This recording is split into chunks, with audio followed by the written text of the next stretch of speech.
Merci.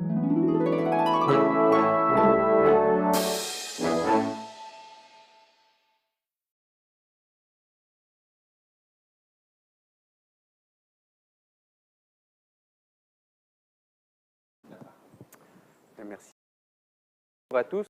Alors aujourd'hui, nous allons parler de résoudre la nouvelle question sociale. Alors c'est évidemment tout un programme, je ne suis pas sûr d'y arriver tout à fait, mais ce qu'on entend par question sociale habituellement, c'est un terme générique qui vise à désigner, alors je reprends les mots de Robert Castel ici,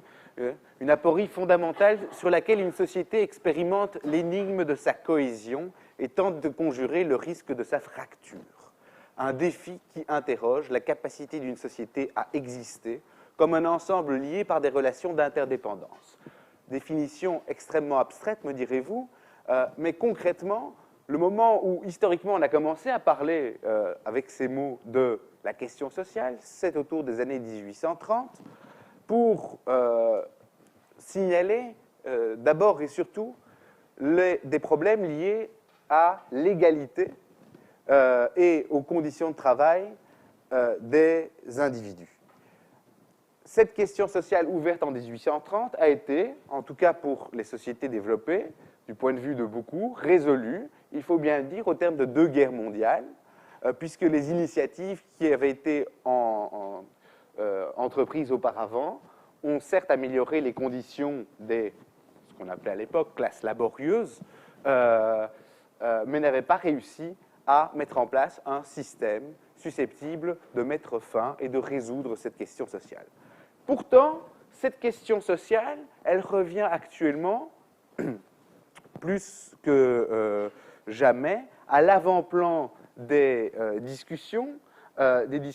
qui s'organisent au niveau international, et elle revient à l'avant-plan, je vais y venir dans le détail, pour une série de raisons. Alors, les défis de la question sociale, on peut évidemment regrouper sous cette appellation beaucoup de choses, donc je m'arrêterai spécialement sur les problèmes liés à l'égalité et donc à la question de la redistribution et donc de la fiscalité, et deuxièmement, la question de la garantie des droits sociaux. Je viendrai ensuite, dans un deuxième temps, après avoir posé ce diagnostic, à la question de savoir comment la résoudre, ou plutôt, de manière plus précise, comment agir hic et nunc avec les moyens dont les juristes disposent pour réagir et pour engranger des bénéfices. Alors, la question sociale, la nouvelle question sociale, elle est remise en partie au goût du jour par un ouvrage dont vous avez déjà tous entendu parler si vous ne l'avez pas lu, Le Capital au XXIe siècle de Thomas Piketty. Ce que Thomas Piketty met en évidence, ce sont des choses qu'on savait en partie déjà, mais qu'il est le premier à avoir pu documenter à ce point. Et ce qu'il met en évidence, c'est que sur le plan des inégalités, on observe dans les sociétés contemporaines un retour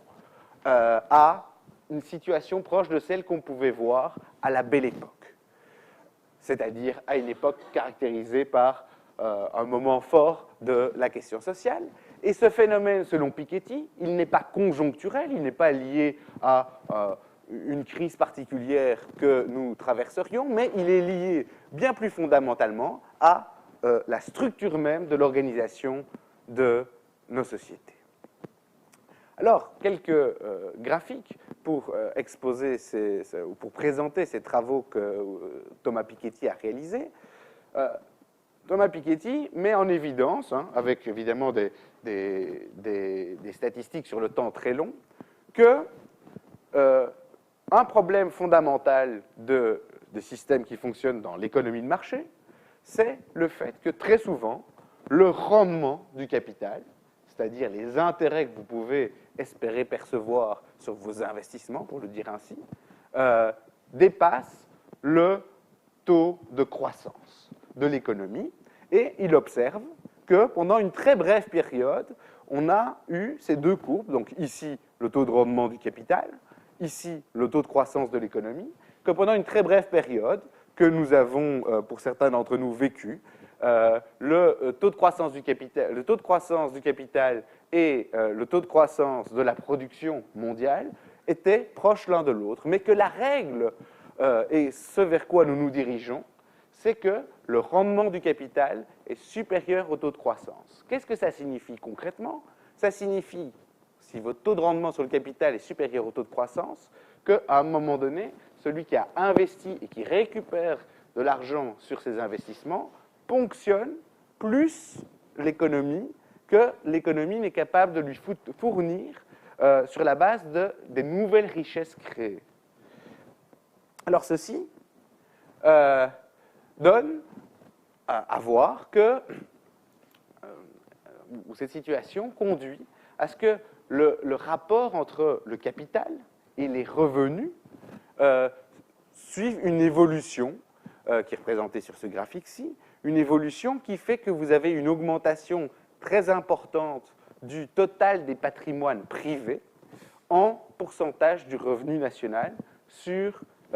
les dernières années. Vous avez évidemment ici la période de l'après-guerre où le total des patrimoines privés valait 200 à 300% du revenu national des économies pour les pays envisagés, Allemagne, France, Royaume-Uni. Et depuis cette période-là, la valeur du capital privé en pourcentage du revenu national ne fait que croître de manière importante. Et ceci s'explique notamment par le fait qu'une part de plus en plus importante du patrimoine, une part de plus en plus importante du capital est réalisée, est transmise, est acquise plutôt par certains, non pas par l'intermédiaire du travail, mais par l'intermédiaire de l'héritage, selon une structure qui est en fait la structure que nous avons connue le plus longtemps, où l'acquisition de richesses provient d'abord de l'héritage plutôt que des revenus du travail. Alors cette situation générale que Piketty présente, elle se lit sur le plan mondial à travers une étude publiée récemment qui a fait beaucoup de bruit et qui a été soumise à un certain nombre de critiques, c'est la distribution des richesses au niveau mondial. La distribution des richesses au niveau mondial montre que nous sommes dans une situation où les 1% les plus riches de la société mondiale possèdent au total plus de 52, près de 50% des richesses mondiales, alors que les 99% restants possèdent à peine plus de la moitié de ces richesses. Cette étude, elle date de 2015, elle a été soumise à un certain nombre de critiques, mais des critiques qui portent sur la méthodologie, mais qui ne portent pas tellement sur la réalité qu'elle décrit. Alors,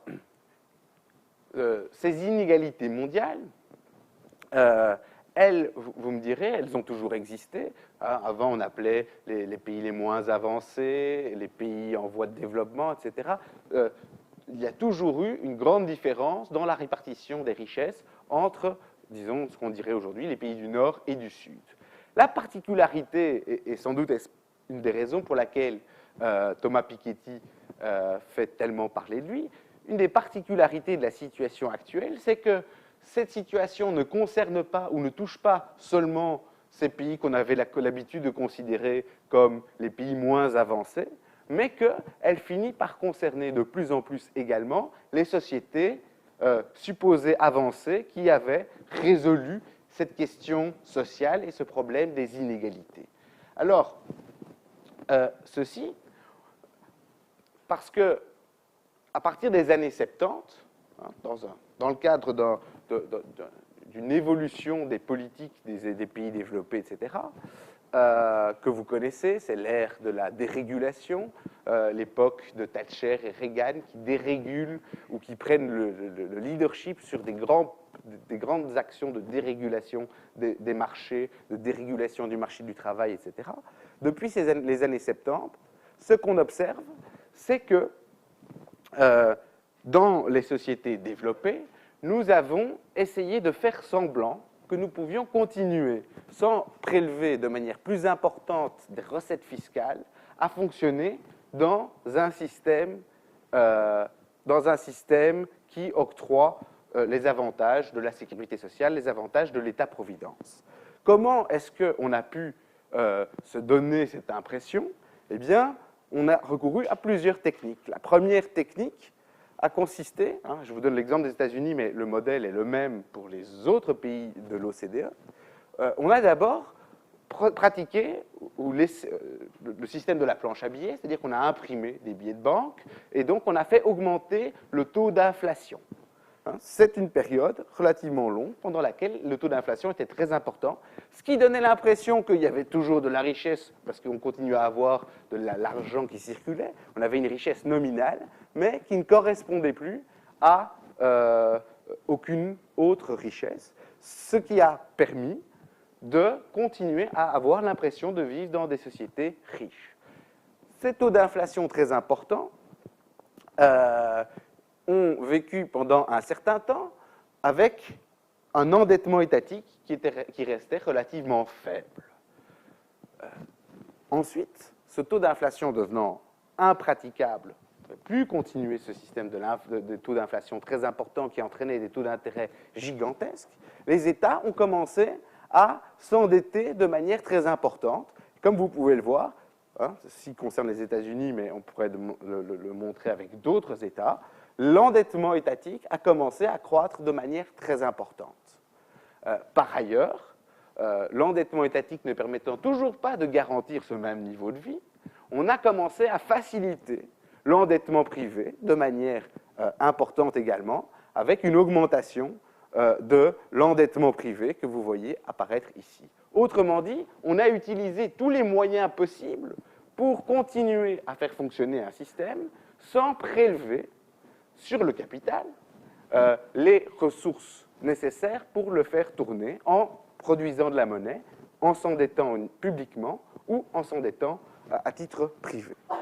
Et vous voyez que, ceci concerne l'Allemagne, on observe plus ou moins les mêmes tendances, c'est-à-dire tout d'abord une augmentation du taux d'inflation, ensuite, à partir du moment où l'inflation redescend, une augmentation de l'endettement de l'État et une augmentation de l'endettement privé. Et tout ceci, comme je le disais, sans accroître les recettes fiscales, ce qui fait qu'en moyenne, dans les pays de l'OCDE, on se retrouve avec une évolution des dettes étatiques. On y reviendra, il y a une séance qui est consacrée à cette question, une augmentation des dépenses étatiques qui dépasse et de loin l'augmentation des recettes fiscales, et ceci depuis 1970. Autrement dit,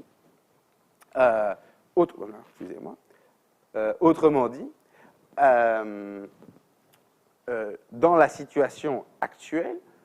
le système ne peut évidemment pas perdurer très longtemps, ou en tout cas, c'est l'impression d'un certain nombre de personnes.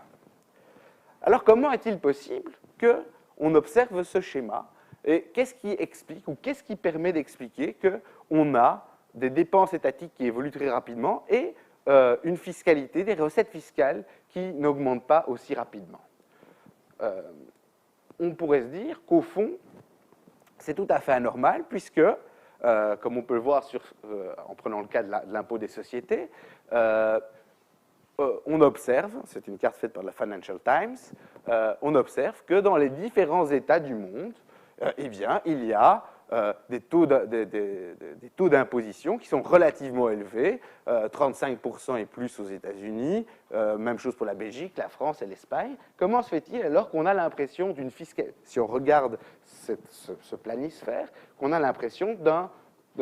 taux d'imposition très élevé, qu'on n'a pas plus de rentrée fiscale? Et ça, au fond, c'est la vision macro dont vous parlait Benoît Friedman lors de l'exposé introductif. Bien, la raison tient au fait que cette représentation du monde ne correspond pas à la réalité de la pratique des acteurs. Les acteurs ne payent pas ces taux d'intérêt, ces impôts, ou ne payent pas les impôts avec ces taux-là, ou du moins pas les acteurs les plus importants. Pourquoi? Parce qu'ils ont recours à de l'ingénierie fiscale, c'est-à-dire qu'ils combinent en réalité les règles et les principes des différents ordres juridiques dans le but d'échapper ou en tout cas de diminuer autant que possible les impôts, c'est-à-dire leur contribution à la redistribution et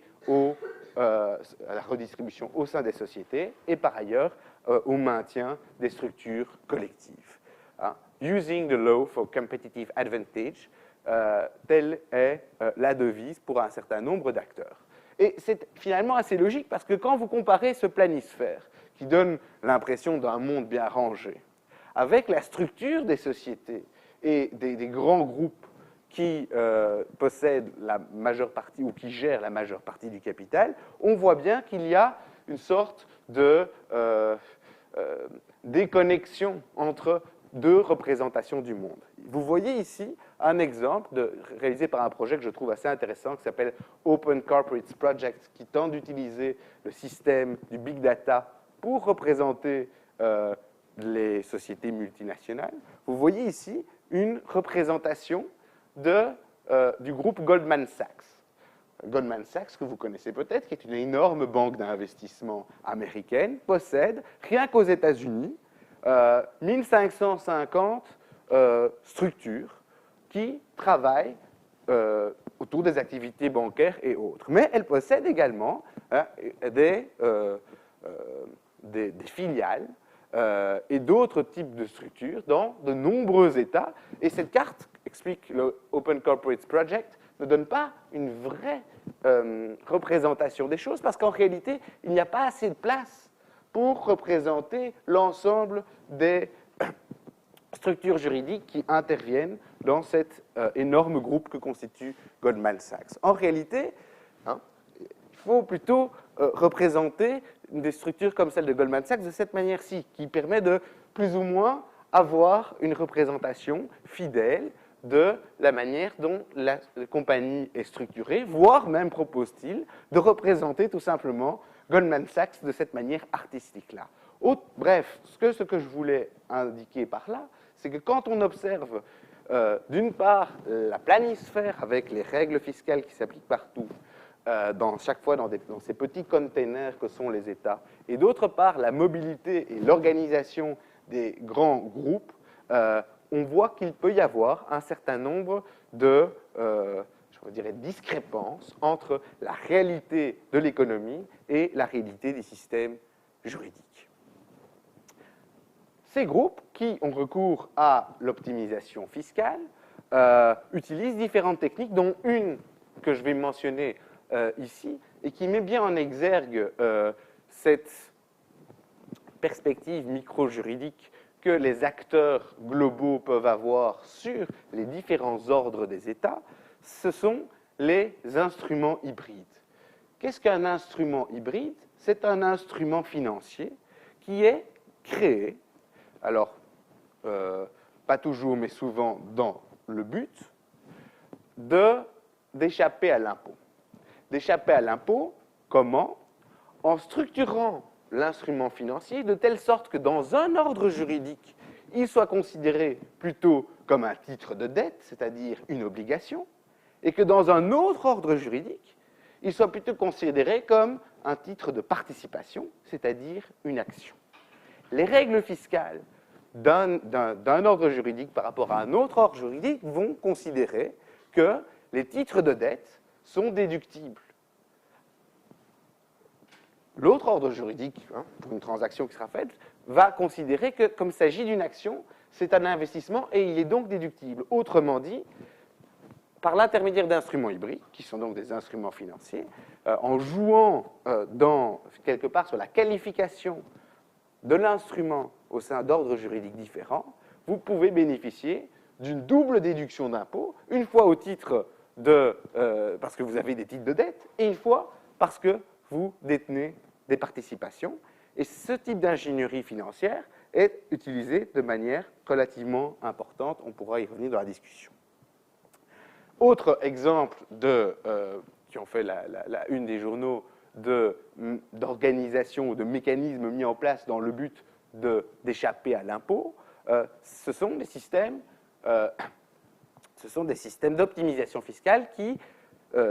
utilisent de nouveau, plusieurs véhicules dans le but de ne pas être taxés. Le cas ici est bien connu, il a fait la une des journaux à l'occasion des différents leaks qu'on a eu ces derniers temps. C'est le cas de la double irlandaise et du sandwich néerlandais, qui sont des structures, qui sont des sociétés spécifiques qui ont été mises en place en Irlande et en Hollande, et qui permettent par exemple à Google, puisque ce cas a été révélé,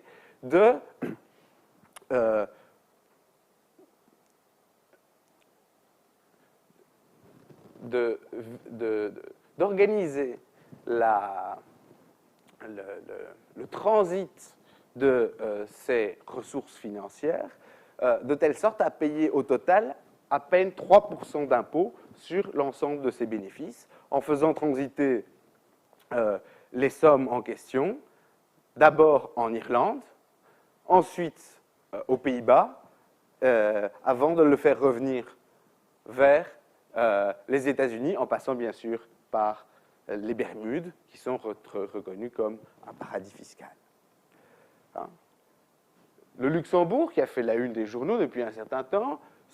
s'est spécialisé dans l'ingénierie financière et dans la mise en place de systèmes de ruling notamment, qui permet à tout un ensemble de sociétés de passer par le Luxembourg pour réaliser un certain nombre d'opérations en échappant à un taux d'imposition qu'ils estiment trop élevé. Hein, et donc, ceci est une représentation de ce qui a été découvert dans LuxLeaks. Vous voyez que ce petit pays qui est le Luxembourg peut être, d'un certain point de vue, le centre du monde. Ce qui explique aussi que le PIB par habitant au Luxembourg dépasse et de loin le PIB par habitant en Grande-Bretagne ou en Allemagne.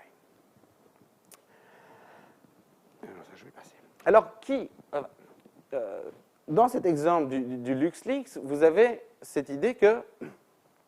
y a des ordres juridiques qui peuvent plus ou moins se spécialiser dans la mise à disposition des acteurs de l'économie globale de solutions juridiques intéressantes. Il faut dire qu'ils sont aidés, les entreprises sont aidées en cela par des acteurs qui je dirais, ne dissertent pas doctement sur ce qu'est le droit global, mais le pratiquent concrètement. Je pense ici évidemment aux Big Four, c'est-à-dire les grandes sociétés d'audit, qui font notamment du conseil fiscal et qui expliquent, par exemple, que pour réaliser un certain nombre d'opérations, il faut passer par l'île Maurice. Pourquoi? Parce que l'île Maurice possède des avantages très importants, notamment possède de nombreux traités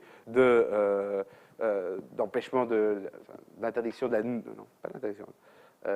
Des traités concernant la double imposition, possède par ailleurs des parallèles fiscal and non-fiscal network to couple tax efficiency with investment trade protection. Autrement dit, que l'île Maurice est un bon moyen d'aller faire des affaires en Afrique parce que vous bénéficiez d'un réseau de traités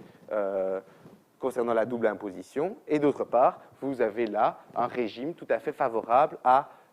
l'efficience sur le plan des taxes, c'est-à-dire des taxes relativement peu élevées. Mais certaines de ces grandes structures se sont fait une spécialité de vendre non pas simplement un conseil en général, mais même, comme cela a été révélé dans le cas toujours du LuxLeaks, des schémas ou des modèles standards vendus aux grandes entreprises multinationales dans le but de se structurer de telle sorte à payer le moins d'impôts possible. Ici, c'est le cas de PricewaterhouseCoopers qui vendait, et ça a été fortement critiqué, des schèmes d'organisation fiscale ou des modèles d'organisation de sociétés dans le but d'échapper à tout ou partie de l'impôt. Et ceci a été souligné et a été fortement critiqué, notamment récemment par la House of Commons, qui a créé en Grande-Bretagne, qui a créé un comité sur ces grands cabinets d'audit et qui a notamment reproché à PricewaterhouseCoopers de faire du mass marketed tax avoidance scheme, c'est-à-dire de vendre au fond de manière industrielle des modèles standards d'organisation dans le but d'échapper à l'impôt, ceci étant tout à fait inacceptable selon la Grande-Bretagne, selon le Parlement en tout cas. Finalement, la réponse que va faire, ou que fait actuellement, puisque ça date du 6 février 2015, donc tout récemment, la réponse que fait PricewaterhouseCoopers à cette critique,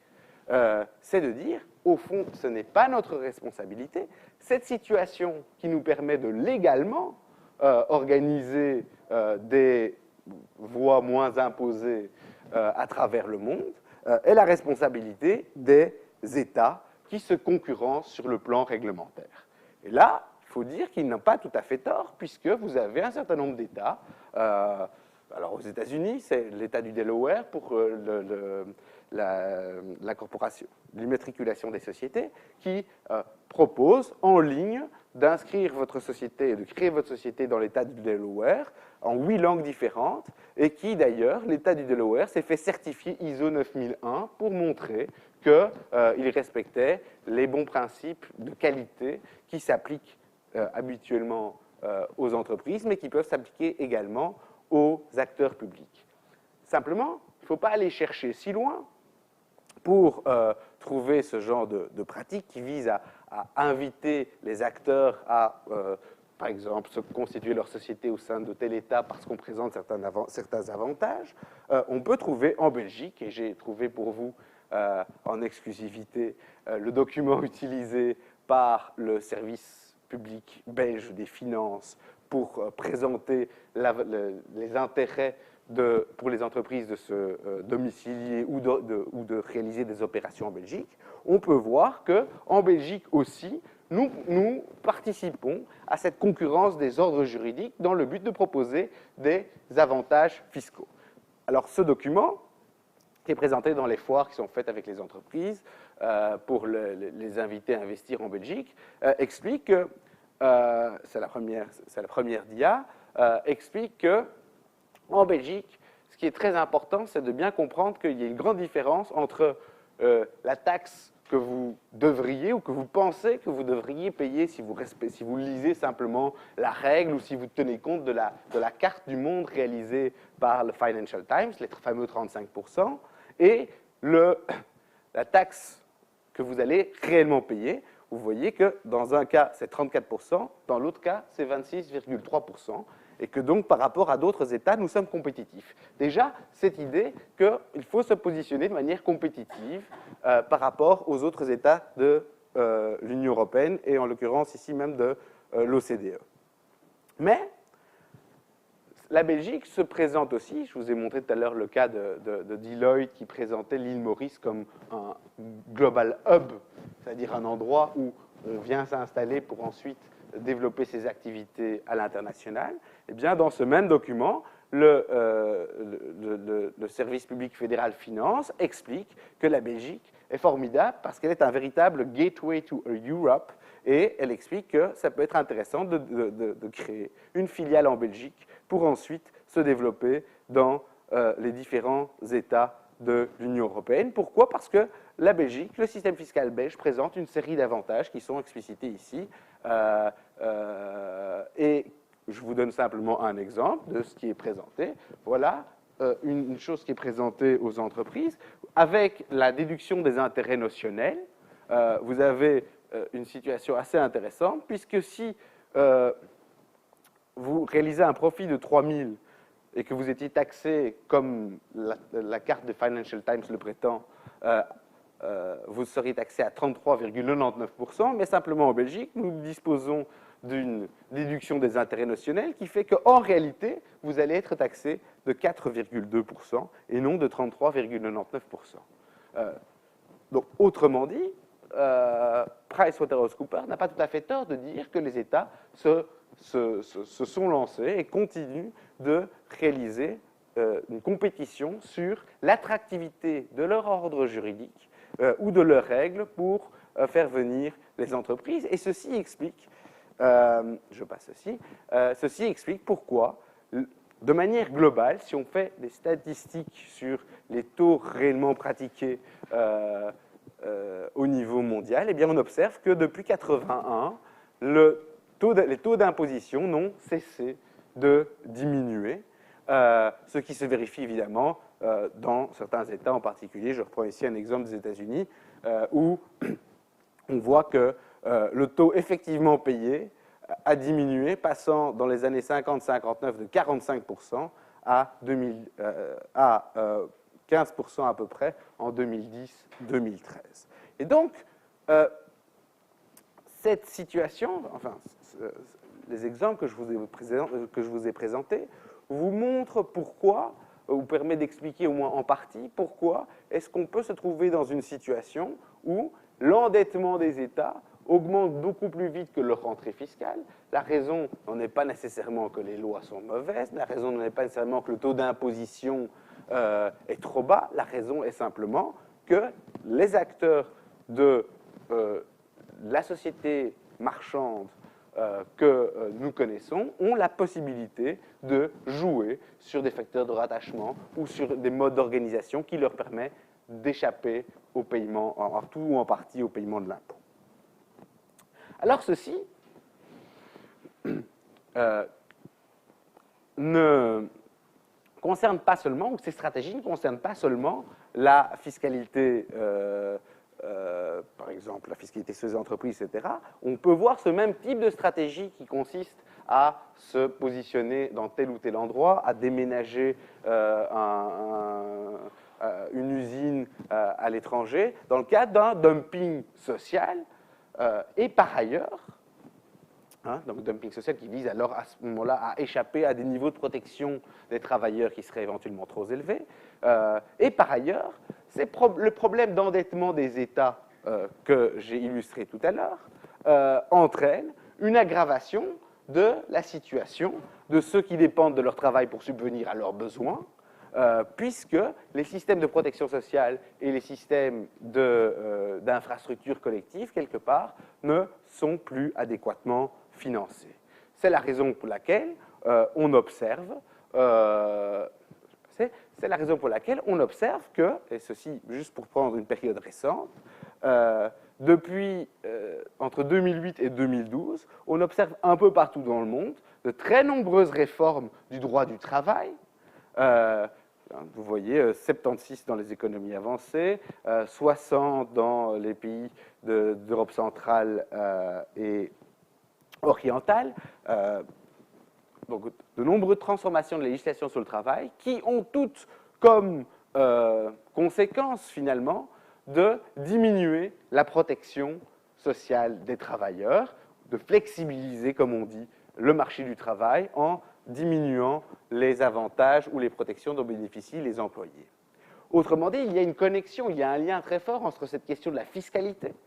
et la question du système social et des protections dont on peut disposer.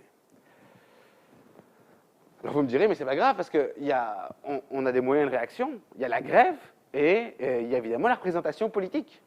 C'est tout à fait exact, le droit de grève est reconnu, mais comme on peut l'observer également, depuis 1971, entre 1971 et 2007, les grèves comptabilisées en journées de travail perdues sur 1000 salariés n'ont cessé de diminuer de manière très très importante, montrant d'une part sans doute un affaiblissement des organisations syndicales, mais l'impression que ces grèves sont ou ont été relativement inefficaces à un certain moment donné dans le temps. C'est-à-dire qu'un des éléments centraux de ce qui a permis de résoudre la question sociale, c'est-à-dire ce système de concertation sociale, etc., sont dans une situation qui peut paraître difficile, en tout cas pour ce qui concerne l'utilisation du droit de grève dans le cadre de l'obtention d'avantages supplémentaires. Mais ceci, vous me direz, c'est pas grave, il y a le Parlement. C'est vrai, mais ce qu'on observe également, pour prendre simplement les pays de l'OCDE, c'est que, de manière générale, la participation aux élections législatives nationales des années 50 aux années 2000 ne fait que diminuer, montrant sans doute une croyance finalement relativement limitée dans le fait qu'on va trouver dans dans le Parlement un moyen de résoudre les problèmes. Évidemment, le cas grec actuel avec l'arrivée au pouvoir de Syriza est un contre-exemple, mais n'a pas encore montré son efficacité. Alors, sur le plan de la protection de système social, sur le plan de la protection des conditions de travail, etc., on peut néanmoins observer, j'en viens alors à quelles sont les solutions qui sont présentées pour lutter contre, ou pour résoudre la question sociale, ou pour trouver des pistes, pour agir dans le but de limiter les inégalités telles qu'elles s'observent sur le lieu de travail ou sur le plan fiscal. Ce qu'on a pu observer de manière générale depuis les années 90, c'est que les stratégies des acteurs qui sont intéressés par ces questions ont changé. Les stratégies ont changé dans le sens où on s'est rendu compte, on se rend compte que de plus en plus souvent, le fait de conclure une nouvelle convention internationale visant à accorder et à protéger les droits des travailleurs n'apporte en réalité pas de grands changements sur le terrain. Vous avez une organisation très importante qui est l'Organisation internationale du travail, qui a été créée, après la Première Guerre mondiale, mais qui a pris sa forme que nous connaissons à partir de la Seconde. Vous avez cette Organisation internationale du travail qui compte quand même 185 États membres sur les 193 que comptent les Nations Unies, qui a 190 conventions internationales concernant les travailleurs, mais le constat auquel ils aboutissent, c'est que finalement, ils ne s'adressent pas, ou du moins pas toujours, ils ne s'adressent pas aux bons interlocuteurs. Ce ne sont pas en fait les États qu'ils doivent viser, ce sont d'abord les entreprises, et d'abord les entreprises transnationales. Et de ce point de vue-là, depuis, je vous dis, depuis les années 90 et surtout la fin des années 90, ce que l'Organisation internationale du travail a fait, c'est de prendre des déclarations, des textes qui n'ont aucune force contraignante, mais de prendre des déclarations visant à transférer vers les entreprises, transférer vers les employeurs, les obligations qui étaient auparavant à charge des États. On a eu d'abord la déclaration de l'OIT relative aux principes et droits fondamentaux au travail en 1998. On a eu, alors il y avait déjà une version antérieure de 77, mais je ne vais pas aller sur le détail de cette question, mais on a eu la déclaration de principes tripartites sur les entreprises multinationales et la politique sociale, et on a eu encore plus récemment, en 2008, la déclaration de l'OIT sur la justice sociale pour une mondialisation équitable. Au niveau des Nations Unies également, la question de savoir comment intervenir pour garantir un certain nombre de droits sociaux fondamentaux, et quand je parle de fondamentaux, je veux dire interdire le travail des enfants et ce genre de choses-là, eh bien au niveau des Nations Unies également, on s'est tourné, ou on essaye de se tourner vers les bons interlocuteurs qui sont d'abord et avant tout les entreprises, d'abord à travers une initiative touchant à la responsabilité sociale des entreprises, c'est-à-dire les obligations, on verra que ce n'est pas le cas, mais les obligations éthiques que les entreprises devraient avoir vis-à-vis de leurs employés, donc le Global Compact en 2010, et en 2011, les principes directeurs des Nations Unies relatifs aux entreprises et aux droits de l'homme, approuvés par le Conseil des droits de l'homme. Donc, ce qu'on a observé, ou ce qu'on observe au niveau global, c'est que les ressources du droit international, c'est-à-dire les conventions, les 190 conventions de l'OIT, sont évidemment des acquis absolument formidables, sauf que le problème, c'est que les États n'exécutent pas leurs obligations, soit ne ratifient pas, soit font tellement de réserves ou de commentaires sur les conventions que finalement ils les vident de leur substance, et que donc il faut trouver d'autres moyens d'agir. Cet autre moyen d'agir, pourquoi pas s'adresser directement aux entreprises. C'est le défi qu'a relevé l'OIT et le Global Compact des Nations Unies. Et au fond, il y a quelque chose d'assez logique là-dedans, parce que si vous cherchez à assurer le contrôle ou avoir le contrôle sur un certain domaine d'activité, cela a du sens, ou cela peut avoir du sens de viser ce que nous appelons, au centre Perelman, les points de contrôle, c'est-à-dire les acteurs qui disposent en fait de la capacité de réguler un secteur d'activité. Ces points de contrôle, les entreprises transnationales sont évidemment un point de contrôle très important puisque, je ne reviens pas sur l'exemple de Goldman Sachs, mais puisque un même groupe peut potentiellement agir sur toute sa chaîne de production, c'est-à-dire sur tout ce qu'on appelle la chaîne de valeur, et donc avoir des effets de régulation par-delà les frontières, en ce compris dans des États qui ne sont pas signataires, qui ne sont pas membres de l'OIT, qui ne sont pas signataires de ces conventions, etc. L'exemple, vous prenez le cas de Nike, ben vous rendez compte qu'avec le nombre de sous-traitants que possède Nike, si vous arrivez à convaincre ou à imposer à Nike de respecter une règle et d'imposer cette règle à tous ceux avec qui Nike travaille, cela peut avoir un effet boule de neige relativement important, peut-être plus important que si vous essayez de convaincre, je ne sais pas, par exemple le Pakistan, d'interdire le travail des enfants de moins de 12 ans. Alors, ces initiatives générales, qui sont des initiatives dites de responsabilité sociale des entreprises, elles utilisent plusieurs instruments, plusieurs moyens qui ne font pas partie, à proprement parler, de la panoplie des règles juridiques dont disposent habituellement les juristes. Ces instruments, ce sont les codes de conduite des entreprises, c'est-à-dire les entreprises qui vont s'engager. Alors, vous me direz, et j'y reviendrai, vous me direz engagement de pure déclaration, de pure forme, mais qui vont s'engager à travers un code de conduite à respecter un certain nombre de règles, indépendamment de la législation qui leur est imposée. Vous allez avoir, là on est plus dans du droit, des chaînes de contrats, où l'entreprise comme Nike, qui s'est engagée à respecter son code de conduite et à ne pas faire travailler les enfants, va imposer à tous ses sous-traitants, voire au-delà même des sous-traitants, à toutes les parties prenantes avec lesquelles ils travaillent, de respecter cette même règle de ne pas faire travailler les enfants de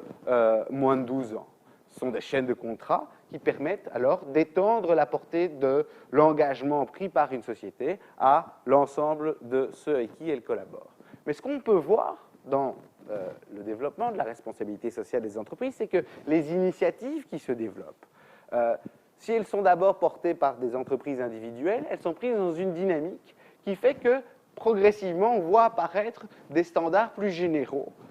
qui sont les codes sectoriels, c'est-à-dire l'ensemble d'un secteur d'activité qui s'entend sur un code de conduite, voire l'utilisation de codes standards, c'est-à-dire d'engagements standards prévus par des mécanismes ou plutôt des outils créés par des organisations qui ne sont pas les entreprises directement, mais qui se font une spécialité de définir un code de conduite et de mettre en place des procédures pour en vérifier le respect, comme les normes, puisqu'il s'agit de normes, SA 8000, créées en 1997, ou plus récemment, et de manière importante, la norme ISO 26000, qui a été développée par, donc l'ISO, c'est sans doute la plus grande institution de création de normes techniques, qui a créé en 2010 une norme ISO 26000 sur la responsabilité sociale des organisations, qui prévoit donc tout un ensemble de règles que les acteurs sont libres d'adopter et qui prévoit également des manières de s'assurer que ces règles, qui sont évidemment, concernent toujours les droits fondamentaux au travail, que ces règles soient respectées dans l'ensemble de l'entreprise. Vous me direz, tout ceci est volontaire. Donc, en réalité, comme ce n'est pas obligatoire, cela ne sert à rien, c'est de la pure charité, ou c'est simplement un engagement éthique. Les choses ne sont pas si claires, puisque, d'une part, les acteurs de l'économie globale sont fortement incités à adopter ces codes de conduite ou ces politiques de responsabilité sociale des entreprises. Ils y sont incités par les pouvoirs publics, parce que les pouvoirs publics vont, dans un certain nombre de cas, conditionner l'accès à des marchés publics par l'adoption ou par l'existence ou la preuve que l'entreprise respecte certaines normes, comme la norme SA 8000 dont je parlais tout à l'heure, ou ça pourrait être demain l'ISO 26000. Par ailleurs, les pouvoirs publics peuvent également conditionner leurs investissements, lorsqu'ils sont encore en mesure de le faire, conditionner leurs investissements au respect d'un certain nombre de règles. C'est le cas normalement du Fonds souverain norvégien qui impose le respect de certaines règles de responsabilité sociale des entreprises, c'est-à-dire en fait de droits sociaux lorsqu'elles décident d'investir dans une société. Les pouvoirs publics peuvent également conditionner l'accès à certaines assurances publiques au respect d'un certain nombre de règles sociales et environnementales. Par ailleurs, ça je l'ai déjà mentionné, vous avez cette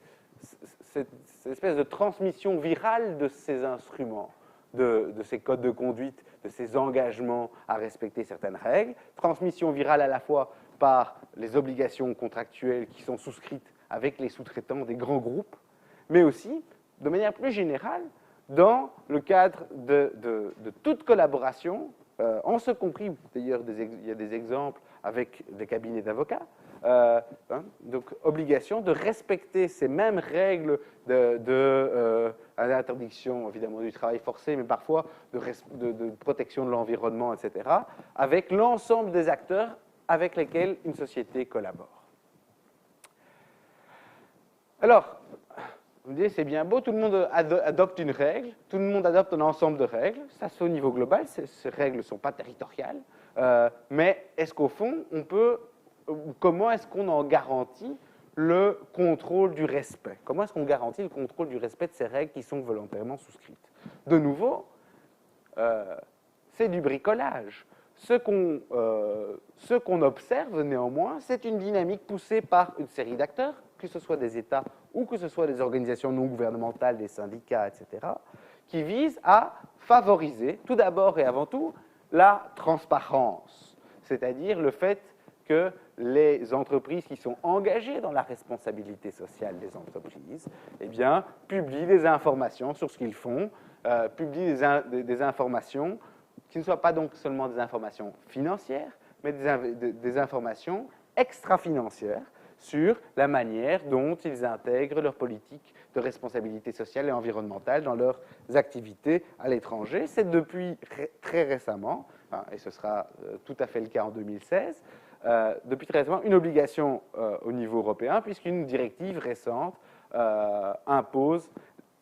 aux grandes entreprises et à certains groupes la publication d'informations non financières et d'informations relatives à la diversité dans leur rapport annuel. Ce sont également, comment est-ce qu'on va assurer ce respect? Ce seront également des dispositifs internes de mise en œuvre qui vont être mis en place au niveau des groupes d'entreprises. Par exemple, avec dans certaines normes, l'obligation de désigner un responsable de la responsabilité sociale des entreprises qui doit être en charge de la vérification du respect de l'ensemble de ses engagements dans l'ensemble de l'entreprise et dans ses filiales.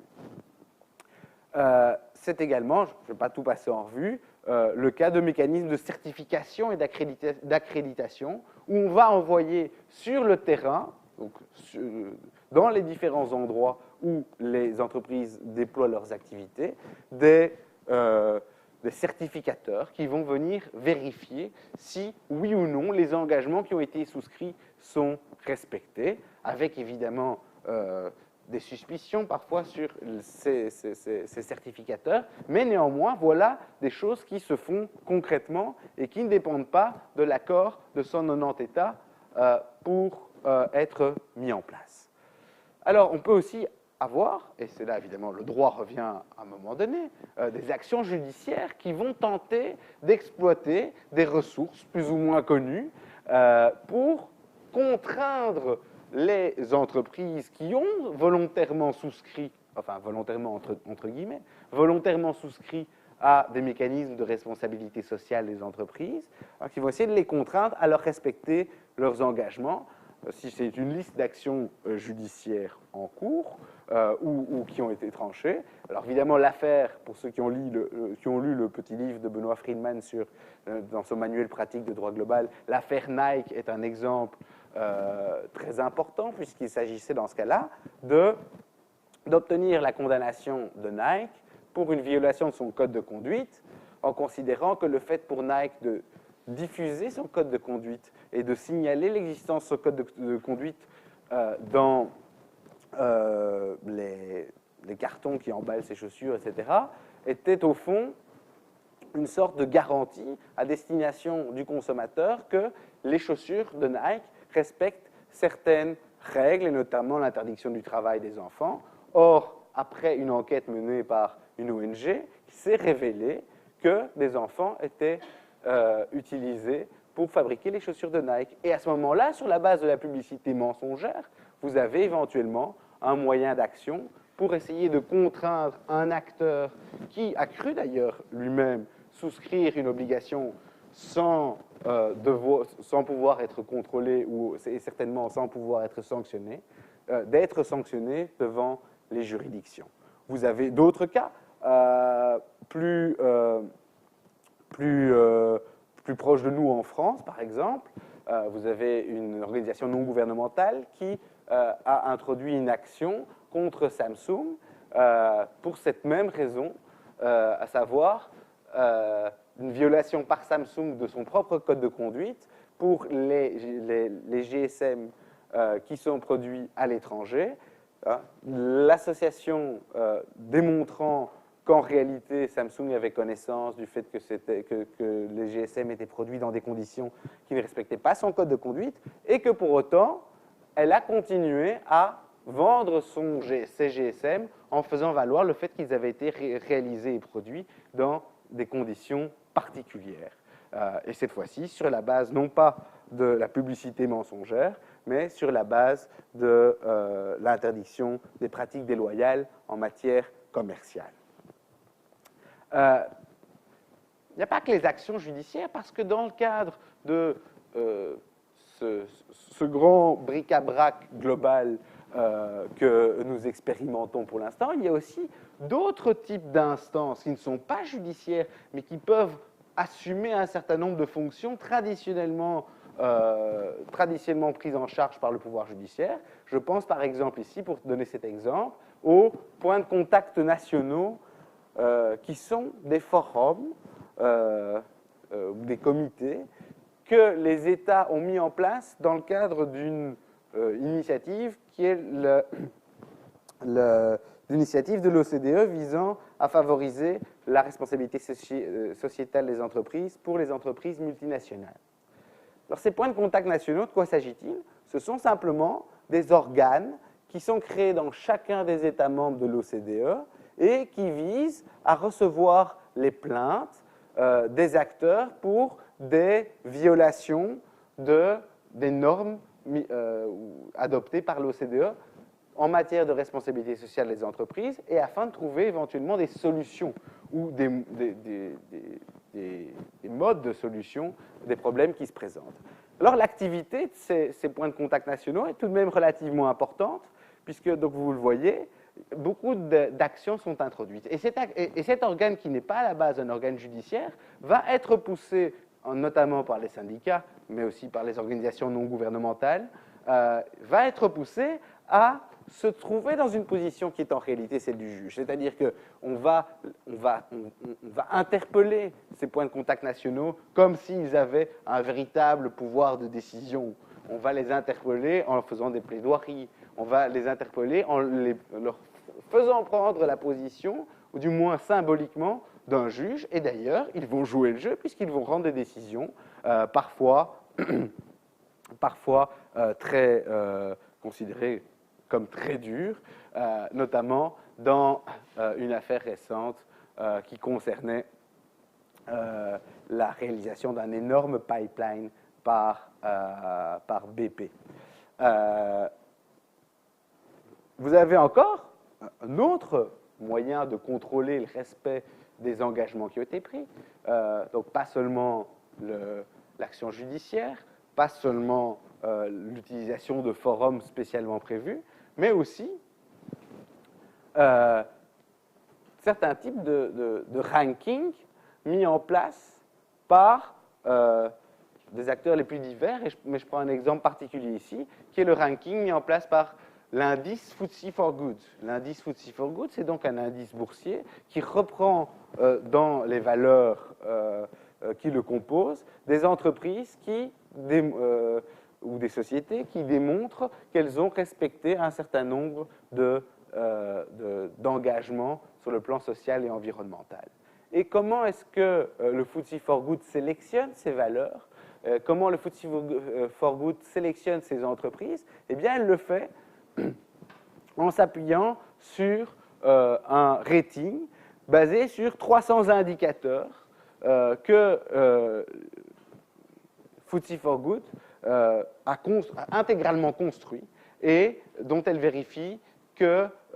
les entreprises qui pourraient éventuellement faire partie du FTSE for Good arrivent à un certain niveau, à un certain degré de respect, au moins good practice, un certain nombre de degrés de respect des engagements souscrits. Alors cette dynamique de la responsabilité sociale des entreprises, ce sont des normes donc qui se mettent en place, qui sont mises en place par les acteurs eux-mêmes, éventuellement sous la pression plus ou moins forte des acteurs publics ou des organisations non gouvernementales, qui sont des règles globales, qui disposent de certains moyens de contrôle et de mise en œuvre, voire éventuellement de sanctions, et qui constituent une des manières, alors c'est un grand mot, de résoudre la nouvelle question sociale, mais en tout cas des voies intéressantes par rapport à celles dont nous ne disposons pas dans le monde où nous vivons et qui sont d'ailleurs maintenant exploitées dans le domaine de la fiscalité. Comme ça, la boucle est bouclée et je conclus là. Dans le domaine de la fiscalité, puisque depuis 2011, la Commission européenne notamment, qui soutient, qui essaie de promouvoir la responsabilité sociale des entreprises, a intégré dans le périmètre de la responsabilité sociale des entreprises le fait de participer à la transparence, à l'échange d'informations et à la fair tax competition, c'est-à-dire à intégrer dans la responsabilité sociale des entreprises le fait de effectivement payer ses impôts et de les payer, non pas, la question n'est pas de savoir si on doit les payer conformément à la loi, parce que ça on le fait aussi avec les mécanismes mis en place par Deloitte et PricewaterhouseCoopers, mais de savoir si on paye une juste contribution par l'intermédiaire de ces impôts. Et donc, pour aider les entreprises en ce sens, on voit apparaître, et ça c'est sans doute un des derniers développements de la responsabilité sociale des entreprises, un certain nombre d'instruments, de nouveau système de certification, etc., plus ou moins convaincants, visant à vérifier le respect de ces règles, le respect de cette obligation de contribuer de manière juste à la société dans laquelle on exerce ses activités. C'est l'exemple, par exemple, du Responsible Sans Scorecard, où on demande notamment aux entreprises qui souhaitent souscrire et participer à ce système d'expliquer, par exemple, la manière dont ils font usage des paradis fiscaux, de publier les comptes de leurs sous-traitants, ou encore d'expliquer comment ils gèrent les risques associés aux taxes. Et c'est encore de manière encore plus précise, puisque cet instrument-ci concerne la RSE en général, et une toute petite partie des vérifications qui sont réalisées le sont sur les questions fiscales, mais c'est encore plus le cas avec le lancement récent de la Fair Tax Mark, qui est donc une initiative qui a été lancée par un individu. Et vous voyez que dans ce bric-à-brac global, tout le monde peut tenter, aussi petit soit-il, de lancer une norme sur le marché. Peut-être prendra-t-elle, peut-être ne prendra-t-elle pas. Mais bref, Richard Murphy a créé en 2014 la Fair Tax Mark, qui est donc un logo qu'on obtient en démontrant qu'on respecte un certain nombre de principes concernant la transparence d'une part et le taux d'imposition, la publication et l'évitement de l'impôt, c'est-à-dire en réalité qu'on paye de manière raisonnable ces taxes en Grande-Bretagne, parce que c'est un instrument qui concerne surtout la Grande-Bretagne. Et on a eu récemment une société du FTSE 100, donc une grande société britannique, qui déploie ses activités dans le domaine de l'énergie, qui a adhéré, c'est le plus gros participant à cette initiative, au Fair Tax Mark, au terme duquel ils se sont engagés à communiquer les informations, à publier l'ensemble des taxes qu'ils payent dans chaque juridiction où ils développent des activités, etc., etc. Cela va-t-il résoudre le problème de la fiscalité globale? Peut-être pas, mais cela montre en tout cas que, à côté de la question de savoir si des actions politiques doivent être entreprises, il y a des options en matière d'ingénierie, alors je ne dirais pas juridique, mais en tout cas de manière générale normative, qui sont possibles et qui peuvent permettre de faire avancer les choses. Je vous remercie.